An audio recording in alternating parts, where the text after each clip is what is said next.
जय श्री राम 50 દિવસની એમસીક્યુ સિરીઝમાં દિવસ ત્રીજો ક્વેશ્ચન નંબર 1 નીચેના પૈકી એનિલિનનું સસ્પેન્શન બંધારણ કયું નથી?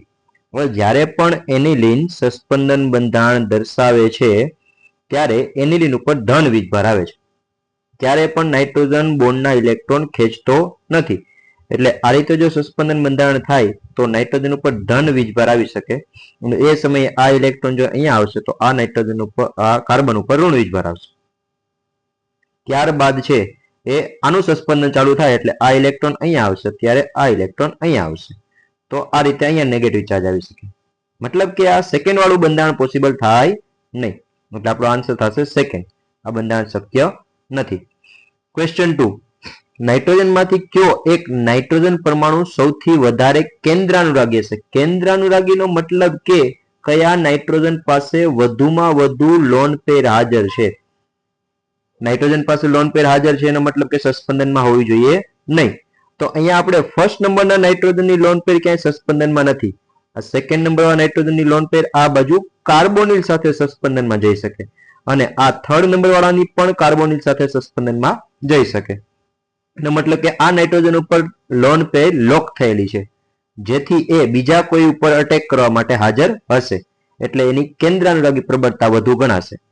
તો અહીંયા તમારો ફર્સ્ટ વાળો જે છે એની કેન્દ્રાનુરાગી પ્રબળતા વધુ હશે, મતલબ કે અહીંયા આન્સર આપણો થશે સેકન્ડ.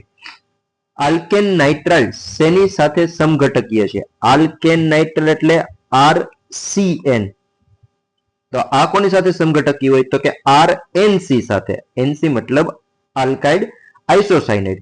આલ્કાઇડ નહીં આવે, અહીંયા આલ્કાઇલ હોઈ શકે. આલ્કાઇલ આઇસોસાયનાઇડ સાથે સમઘટકીય છે, મતલબ અહીંયા તમારો આન્સર થશે થર્ડ.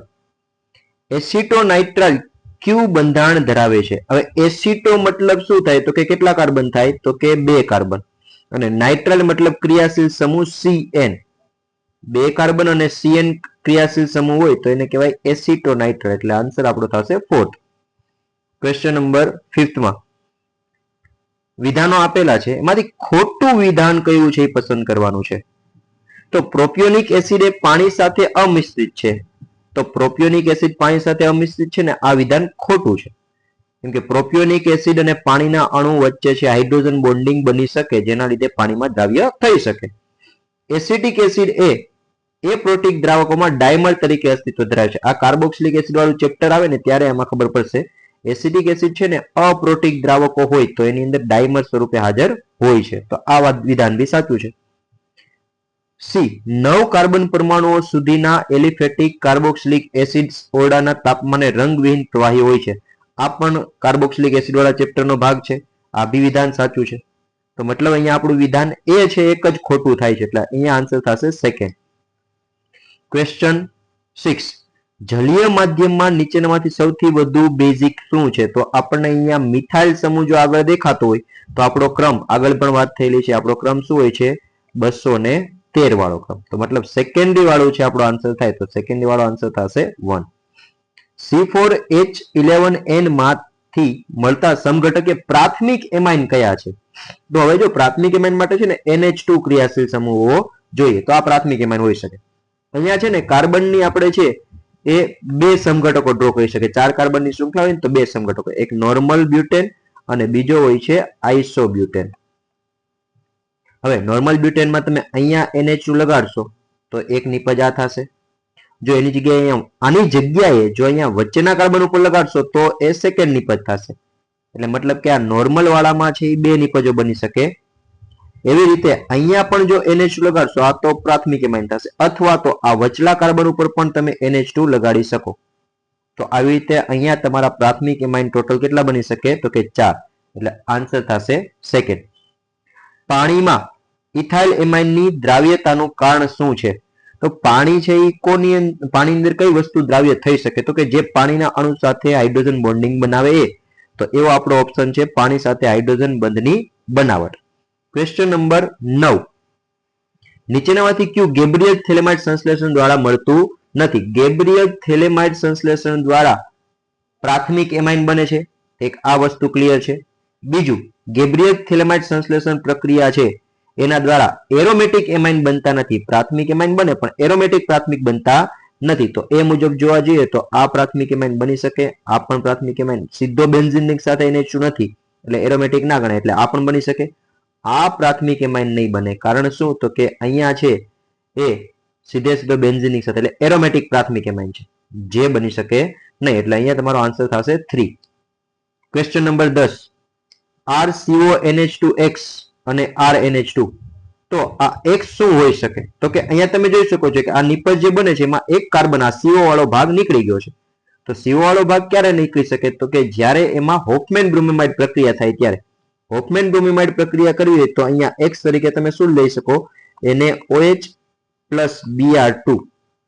હવે અહીંયા એવો ઓપ્શન તો છે નહીં, પણ NaOH અને Br2 જ્યારે ભેગા થાય છે ત્યારે એમાંથી છે NaOBr બનતું હોય છે, એવો આપણી પાસે ઓપ્શન છે, એટલે આ આન્સર થશે 3. ક્વેશ્ચન 11, જો એમાઇડની બેઝ અને બ્રોમિન સાથે પ્રક્રિયા કરવામાં આવે તો પ્રક્રિયા ખાલી જગ્યા છે, મતલબ એ કઈ પ્રક્રિયા કહી શકાય? હમણાં જ વાત થઈ, કઈ કહેવાશે? તો કે એને કહેવામાં આવશે હોફમેન બ્રોમિમાઇડ પ્રક્રિયા, એટલે આન્સર 1. ગેબ્રિયલ થેલેમાઇડ સંશ્લેષણ દ્વારા નીચેનામાંથી શું બનાવી શકાય છે? પેલી જ હમણાં વાત થઈ, પ્રાથમિક એમાઇન બનાવી શકાય, અને એ પણ કેવા ટાઈપના પ્રાથમિક એમાઇન? તો કે એલિફેટિક, એરોમેટિક નહીં. એટલે પ્રાથમિક એમાઇન વાળા આપણી પાસે બે ઓપ્શન છે, ઓપ્શન 4 અને ઓપ્શન 1. તો પરંતુ અહીંયા ચોથો ઓપ્શન છે એ એરોમેટિક હોવાથી એ બની શકશે નહીં. તો આપણી પાસે આન્સર શું રહેશે? ફર્સ્ટ. ક્વેશ્ચન નંબર 13, અહીંયા થેલિમાઇડ, અહીંયા થેલિમાઇડ કહી શકીએ. થેલિમાઇડની કેવોઇચ સાથે પછી RX સાથે અને NaOH સાથે પ્રક્રિયા થાય એટલે આ બનશે, એટલે આ પ્રક્રિયા પણ કઈ થઈ? ગેબ્રિયલ થેલિમાઇડ સંશ્લેષણ. તો કયું બનાવી શકાતું નથી એવો ક્વેશ્ચન છે. તો હમણાં જ વાત કરી પ્રાઇમરી એમાઇન, તો કે બનશે. આ પણ પ્રાઇમરી એમાઇન એરોમેટિક નથી એટલે બનશે. આ પણ પ્રાઇમરી એરોમેટિક નથી એટલે બનશે. આ પ્રાઇમરી છે પણ એ એરોમેટિક છે એટલે આ બનશે નહીં, એટલે આપણો આન્સર થશે 3rd. ક્વેશ્ચન 14, તો કે આપેલા સંયોજન આ પ્રક્રિયા થાય એટલે ફર્સ્ટ પ્રક્રિયા થાય છે એટલે બેન્ઝીન રિંગની પ્રક્રિયા HNO3H2SO4, એટલે આ થઈ ગઈ નાઇટ્રેશનની પ્રક્રિયા. તો નાઇટ્રેશનની પ્રક્રિયા થાય ત્યારે નાઇટ્રોબેન્ઝીન બનશે, NO2. હવે એની SnHCl સાથે પ્રક્રિયા થાય એટલે NO2 નું રૂપાંતરણ થઈ જાય NH2 ની અંદર. તો અહીંયા તમારી નિપજ જે બને છે એ એન્ડિલિન, એટલે આન્સર તમારો થશે 3rd. અને લાસ્ટ આજનો ક્વેશ્ચન, ક્વેશ્ચન નંબર 15, આ KOBr, હમણાં જ વાત થઈ, KOBr એટલે કઈ કહેવાશે? હોફમેન બ્રોમિમાઇડ. હોફમેન બ્રોમિમાઇડમાં વચ્ચેથી આ ભાગ નીકળશે અને NH2 સીધો બેન્ઝીન સાથે જોડાયેલો દેખાશે. તો આ એ નિપજ તમારી શું મળશે? તો કે એ નિપજ બનશે એનિલિન, એટલે અહીંયા તમારી નિપજ આવશે 2nd.